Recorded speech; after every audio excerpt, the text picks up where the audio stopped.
আসসালামু আলাইকুম। Education tips হাউসের পক্ষ থেকে সবাইকে জানাচ্ছি আন্তরিক শুভেচ্ছা ও অভিনন্দন।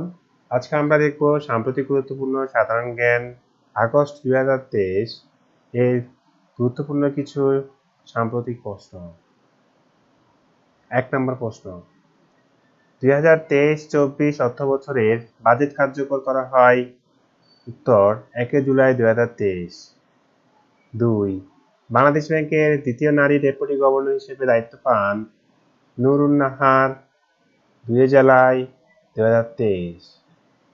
3. জাতির পিতা বঙ্গবন্ধু শেখ মুজিবুর রহমান জ্ঞানকোষ মুজিবপিডিয়া এর মোড়ক উন্মোচন করেন কে? উত্তর প্রধানমন্ত্রী শেখ হাসিনা। 4. সার্কের 15তম মহাসচিব হিসেবে নিয়োগ পান বাংলাদেশের কে? উত্তর গোলাম সারওয়ার। 5. আসিয়ান আঞ্চলিক ফোরামের 30তম বৈঠক অনুষ্ঠিত হয় কোথায়? ইন্দোনেশিয়ার জাকার্তায়। 6. ভারতীয় মহাকাশ গবেষণা সংস্থা ইসরো চন্দ্রযান-3 উৎক্ষেপণ করে কখন? উত্তর 14 জুলাই 2023। বাংলাদেশের 16তম জিআই পণ্য হিসেবে স্বীকৃতি পায় শীতল পাটি।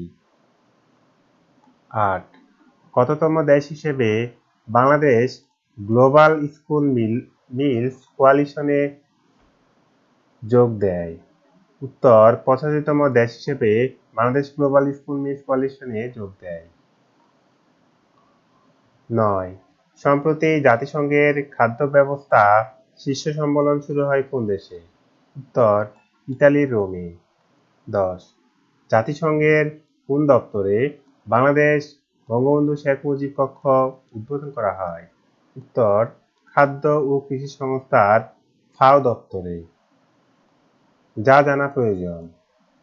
11 নম্বর প্রশ্ন, দেশের প্রথম নারী সিজিএ ফাহমিদা ইসলাম। 12.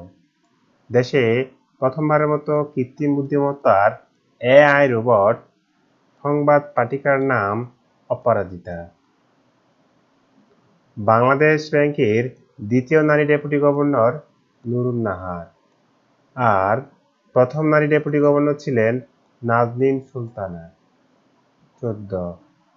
এশিয়া অঞ্চলের প্রতিনিধি হিসেবে জাতিসংঘের খাদ্য ও কৃষি সংস্থার FAO কাউন্সিলের সদস্য নির্বাচিত হয়েছে বাংলাদেশ। 15.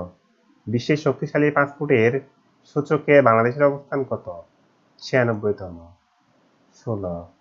ফিনটেক পায়োনিয়র 2023 পুরস্কার পেয়েছে বিকাশ। 17. প্রথম বাংলাদেশী হিসেবে হিমালয় ট্রেইল জয় করেছেন কে? ইকরামুল হাসান সাকি। 18.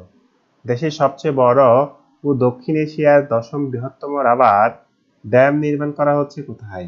চাঁপাইনবাবগঞ্জ। সরকারি সেবার ডিজিটাল রূপান্তর নিশ্চিত ও টেকসই করার লক্ষ্যে কোন বিল পাস করা হয়? A2I বিল 2023। নারী ওয়ানডে ক্রিকেট বাংলাদেশের প্রথম সেঞ্চুরি করেন ফারজানা হক পিঙ্কি। সবাইকে অসংখ্য ধন্যবাদ ভিডিওটি ধৈর্য সহকারে দেখার জন্য। ভিডিওটি যদি আপনাদের কাছে ভালো লাগে তাহলে চ্যানেলটি সাবস্ক্রাইব করবেন এবং নিয়মিত আমাদের চ্যানেলটি ফলো করবেন। ইনশাআল্লাহ চাকরি পরীক্ষায় আপনারা ভালো রেজাল্ট করতে পারবেন। ধন্যবাদ।